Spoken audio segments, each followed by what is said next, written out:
Howdy y'all ladies and gentlemen, and welcome back to another brand new video. Now you might have asked, Bob, why is everything dark? Something, it's Gaijin. Like, look at this. It's just as dark as my future gets, but hey, anyway. Let's see if it's actually dark in the test drive as well. If it is, then that's... I swear to God, it's not night vision. It's not at night. Restart to apply these settings. Oh my God. Yeah, okay, fine, whatever. I'm just gonna restart this shit. Fire blocks can be ignored if they don't cause problems with the game. What the fuck's a fire block? Dev servers loading 2 instances is unnecessary. Wait, what? Minimum? The f you mean minimum? Either way, I'm gonna start eating sunflower seeds. I apologize for the audio inconveniences. Head on. It's incredibly tasty. Anyways, today we're going to be taking a look at the changes that have happened in the heavy cavalry update dev server. So in the data mines, I've read that there is some sort of a tutorial for the helicopters as well, and like the text and all these kinds of stuff. Of course, it is data mines and dev servers, and like everything is subject to change and like all the stupid disclaimers that I have to put on this goddamn screen. But either way, ladies and gentlemen, it's not there yet. Hopefully it'll be in like a dev update because I can't wait for that thing to happen. Outside of that, ladies and gentlemen, we got a brand new helicopter. And it's just totally brand new Mi-24D. Fucking kill me with this copy and paste. Now this is the Mi-24D for Germany. As you can see, you have the Mi-8TB with the Macleod, the Mi-24D and the Mi-24P. It's just a complete package of the East Germany has been added now, I guess. The Mi-24D is essentially the same as the Russian or the Hungarian version in the Italian tree. The Russian one is a premium and it comes up occasionally, which is You have the Phalangas, of course. It's essentially, you know, the Yakby machine gun and everything. It's basically an Mi-24A with an updated cockpit and a better machine gun and all these kinds of stuff. It's there, 8.7. It's interesting. It's quite nice. It's a decent alternative to use it. However, there's no end goal for the East German one. So, yeah, I guess you can have that one as well. Now, when I was going through all of my, like, checking which new vehicles have been added and whatnot, I was like, hey, it's quite decent. Any new things that have been added to the American helicopters and stuff like that. And I looked at this thing and it wasn't spaded. Now, I spaded it yesterday and I tried a little bit because there was a reason to it. You can see the loadout there, right? I'll explain it to you. So I requested a test drive, right? I got this spaded, right? I researched it, I got it, and it's like everything was full. It's a lovely helicopter and whatnot. I looked at the modules, modifications, and there it is. It's literally there. Like, what the f***? Stage at 122. I go ahead and like in secondary weapons and I see this. If the texture's gonna load. Yeah, you see that? That's literally an AIM-1, not an AIM-120, it's an AIM-9 Sidewinder anti-radiation variant, which is relatively interesting. Now, I was like, hey, you know what? Let me test drive this and let's see how this operates and let's see how this works. I mean, definitely the helicopter itself doesn't have any radar and I'm not sure how the hell this thing operates. So I was like, yeah, let me just try it out. If the stupid thing f***ing loads. Oh, there we go. So here's the thing, right? This is the AH-1W, and the only thing that this thing has is a tow compatible camera, or Hellfire compatible camera, and that's it. It doesn't have no radar, it has no, like, it has nothing special about it that control these things. So I was like, hey, you know what? Yeah, fuck it, I'm just gonna press space and see if it fires. And it turns on a seeker, which is unusual for a radar, you know, radar missile like this. Specifically radar missile on a helicopter. So what the hell is the use of this? I can't lock ground vehicles, I can't lock ships with it. I can't lock aircrafts with it. So what the hell's the purpose of this thing? Now remember when I told you this is anti-radiation missile? It should be able to lock on one of these. Oh, you see that? How's the lock range? 10 clicks. Now let me launch this real quick. It just goes up at a very fast speed. It's like a Sidewinder, but anti-radiation variant. You fire it, and it just goes in. Now, I think that SPA is going to definitely counter them, so we'll see if it does or doesn't. Now, the anti-radiation missiles themselves each have their own specific bands. Yeah, and instead of just, you know, simply following where the radar is pointing at, it basically looks for radar signatures. And the reason why that one exploded was because there was no radar signature There was no radar signal for it to track anymore, so it just simply itself. It's like there was no purpose there, and it just immediately exploded. And so each of them specifically go to, depends on what type of variants the anti-radiation missiles are. They have different bands, different frequencies, different trackings and stuff like that. As far as I've seen, this anti-radiation missile is essentially going for Shilka radars the most, as far as I've tried to test it out. I don't know what the hell is that, but I'm gonna fire at it again. I think it's something similar to Shilka radar. But as you can see, I turn on the seeker, I get close to it, and there's like a double circle instead of one circle. It means that it's like does have a solid radar lock, or sorry, does have a solid tracking on it, and it just simply goes to it because it can actually track things. I'm not sure if you can turn off the radar and it would still work, because as you can see, the radar's on, but if you turn off the radar, it doesn't track it anymore and it just dies. Oh, also, it just doesn't hit it directly, it just splashes above it, which is quite interesting. This is just how most of the anti-radiation missiles operate, I guess. But that's something interesting to have a look at. The H-1W received these, and it was kind of a surprise that this helicopter out of all of them got this. I'm not sure which other helis have this as well, but I do actually like it. It is very much interesting. Let me laugh up in this bitch. Yes, it does have its own pros and cons and whatnot. Pro players of the Warthog and ground realistic battles do also have like a lot of... They can share quite a bit of experiences and see the potentials and stuff like that. For me, it's been like 3 months, man. I haven't even played ground RB that much. I only played air RB in like one match of heli PV, and that's it. Now that was quite interesting. I do see some potential in it, but once again, based off of the BR that it is in and the way that like people can actually like take down munitions now, that can be interesting. Which speaking of taking down munitions, ladies and gentlemen, we have Man in the Loop. So what is Man in the Loop? Or I'd like to call it Man in the Loop, because very funny. It's a model of system design where a human actively participates, supervises, or intervenes in an otherwise automated process. So what does it mean, automated process? It means this, right? You fire an ATGM. Once you fire the ATGM, it automatically goes there. But hey, it's okay, it's automatically going there. I don't want it to go there. I want it to go... Uh-oh. So Man in the Loop basically means I fire this ATGM, and hey, you know what? I don't like this. I want to go here. Okay, that's not the initial target I want to. I want to go here. Or wait, I have some identity crisis. I'll just want to go... What the hell's going on? Camera controls that bit ass, but hey ho, it's like whatever. The Man in the Loop is essentially like you can slave and modify or just intervene with the missile's tracking itself, right? Which is quite interesting. Camera's that bit f***y, but hey, what can we do? So it just casually locked on that truck. We can see the camera getting a little bit screwy, but it's fine.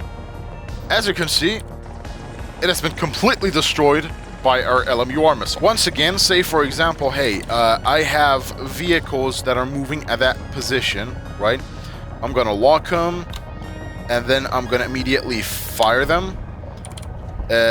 We have the LMUR actually activated on that guy, but I don't, for some reason, that guy is dead. I don't want to track him anymore. I want to track this guy. Oh, that guy's dead too? Oh, I made a mistake? Yeah, screw it. It's this. There you go.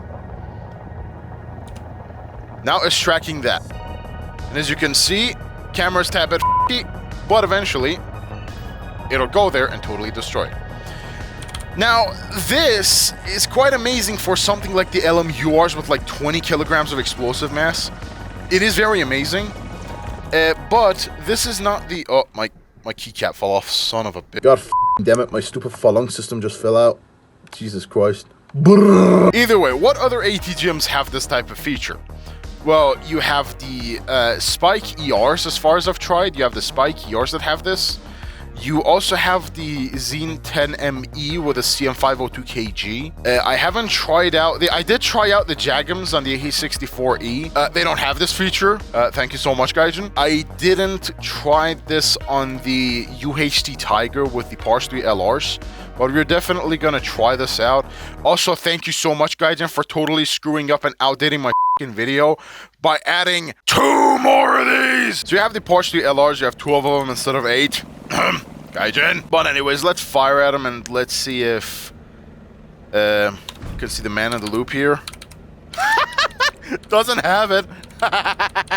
Oh, by the way, the new control feature, you can actually double tap stuff, right? If you, for example, click here and want to keybind something, you can, right now, pressing the H button, for example, for the hover mode, I want to bind it to the H, it's going to give you an additional option now.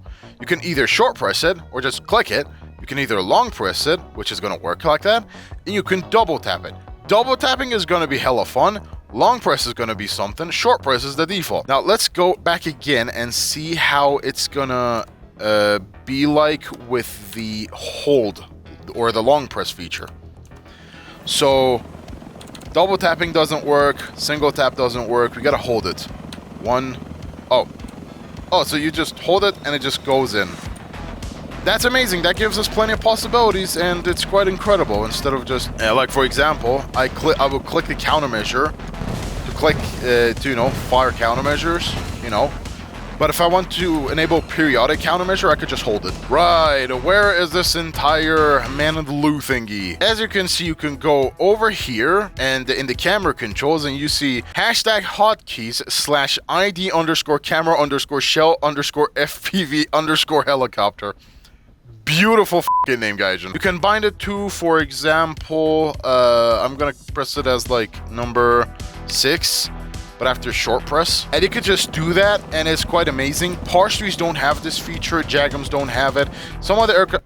God f***ing damn it, my phalanx fell off again. Now I'm gonna also test drive the AH-60 with the Spike ERs. By the way, one thing that I definitely forgot, the LMUR missile does have this incredible zoom in it. They also have thermals on their Seeker, which is also very nice. The Spike ERs, however, don't have the zoom, but you can still enable or disable the thermals, which is interesting.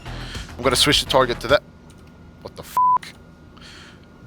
God damn it! I hate the camera sensitivity up in this bit. Oh yeah, sometimes it gets really f***y with the hover mode as well. The Spike ER is launched. I'm gonna switch to the man in the loo mode, LOL, whatever the hell.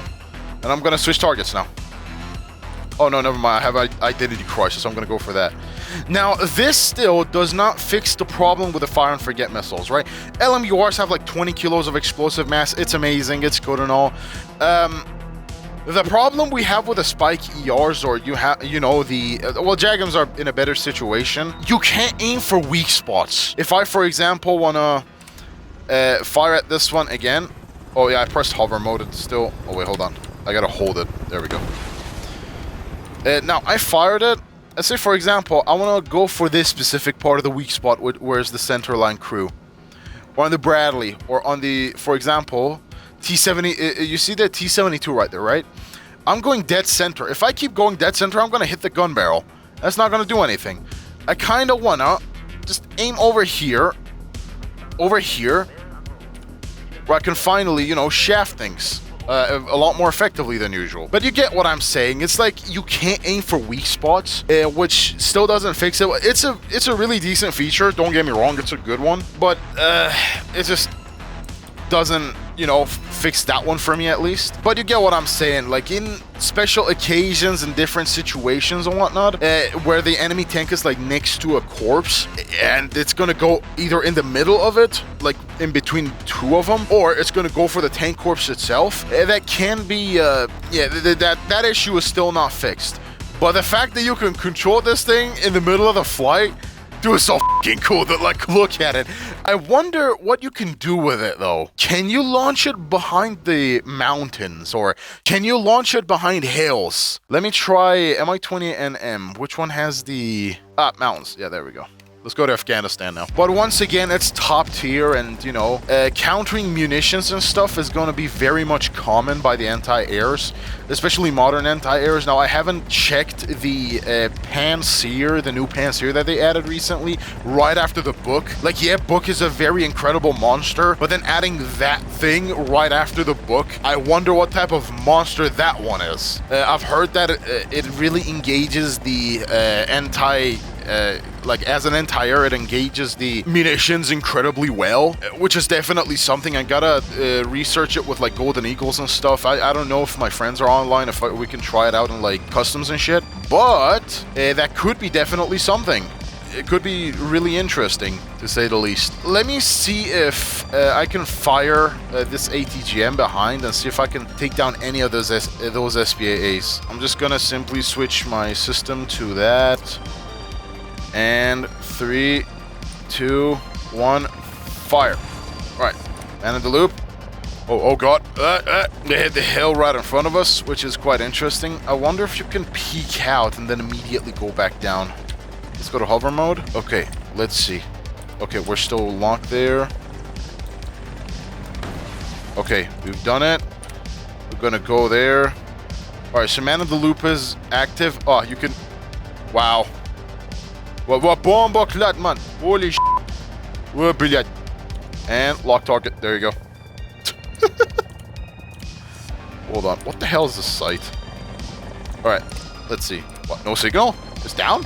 It's shut down? Hold on. Oh. I lost contact with it. Hold on. If I, for example, get up, I can still see it. That's interesting. But if I go down... Yeah, I can't see it anymore. Oh, so you must have a direct line of sight, else you won't have a signal. But honestly, who the hell cares? Just, you see this, right? I'm just gonna simply launch it at that direction, right? I'm gonna go man in the loop mode. Press 1, modify it. Whoa, bomba clut. Come on. There you go. There you have it. Just going for it. Of course, no signal because out of our sight. It's gonna go for it. That's really interesting. Okay, say for example, I'm at this position. We launch multiple of them. And now we go down. We switch to man in the loo. Okay, we're gonna go there. Bomba klad, man. Kurva, ja perdole. Alright, we can zoom. We can turn off or enable our thermals. Better visibility. No, f that. My name is Bisexual Dickinson. I'm just gonna switch to this. Okay, beautiful. And now it's what the f.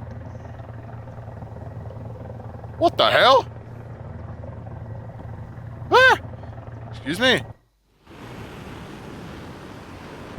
Oh, yeah. They just killed it. Oh, it's the... Oh my god. We lost contact with that. Now we have gained contact with the ones that are up and don't have any kind of target to select to. That is very interesting. Now the question is, where the f am I looking? I keep losing contact with, gaining contact with like the last missile I shot. So say for example, yeah, they got yeah, all my munitions reached their maximum range. It's definitely something. I will eventually make a guide when I like want to compare. Oh my god. Yeah, when I want to like compare different ATGMs and stuff like that, like make an ATGM ultimate guide for like the Helicopter Academy and stuff like that, which by the way, that is a project. I'm gonna make an entire ultimate guide for the helicopters. Say for example, if I fire there, press hover mode, go down, man in the loo activated. It's there. Okay, we're gonna choose that one, right? I'm gonna set a full zoom. Now I have line of sight towards my helicopter. I'm gonna keep... I lost line of sight. I'm gonna go up. I regained it. The camera is gonna reset into this poor bastard.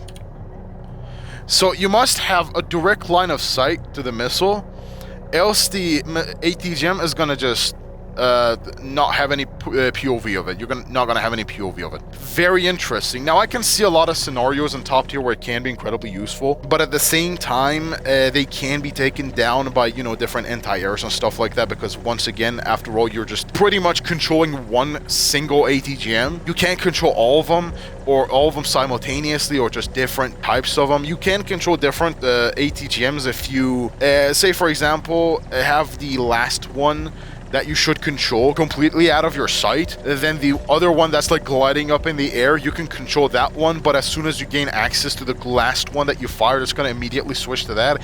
It's a tad bit of a wacky mechanic right now on the Steph server. They're gonna change it most likely, but that is relatively interesting. Now they can shoot down your munitions. That is, I have this weird idea where you can like fire S8 KOs. Think of it like this, right? You're gonna fire S8 KOs. It's gonna appear on the enemy's radar as like ATGMs coming towards you, like fire every 2 seconds, as if like you're firing ATGMs. Then after that, you're gonna switch to your LMURs and you're gonna fire one. In the midst of all of that crap that's going on and like shooting out all those things and stuff like that, eventually the anti-air is gonna resist you. This is the theory I have as like how to essentially take down enemy anti-airs, or just do kills without the ATGM, like without your ATGM getting shut down. That is quite interesting, although you gotta do 2 things or 3 things, right, Gaijin, to fix these kinds of stuff. First of all,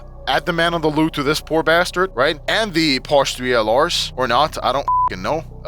That's one thing. Secondly, fix that fucking camera. How do I say it? My mouse aim sensitivity is extremely low on that thing. That's 1. 2, how can I not look at it and I have camera limitation on that thing when the ATGM itself can see it? If I can't see it, ATGM can't see it either. You gotta fix that one as well. But either way, ladies and gentlemen, if you enjoyed this type of content, make sure to like and subscribe. Dislike it if you dislike it. And if you want to support my channel even further, you can also donate a super thanks or join my YouTube membership if you want to. Until then, ladies and gentlemen, I'm gonna go ahead and work on my IO2 project. Thank you so much for watching. See you later. How much chance you're gonna give that I saw my favorite jet, the F-18? Most likely not. It's cool. Listen to it.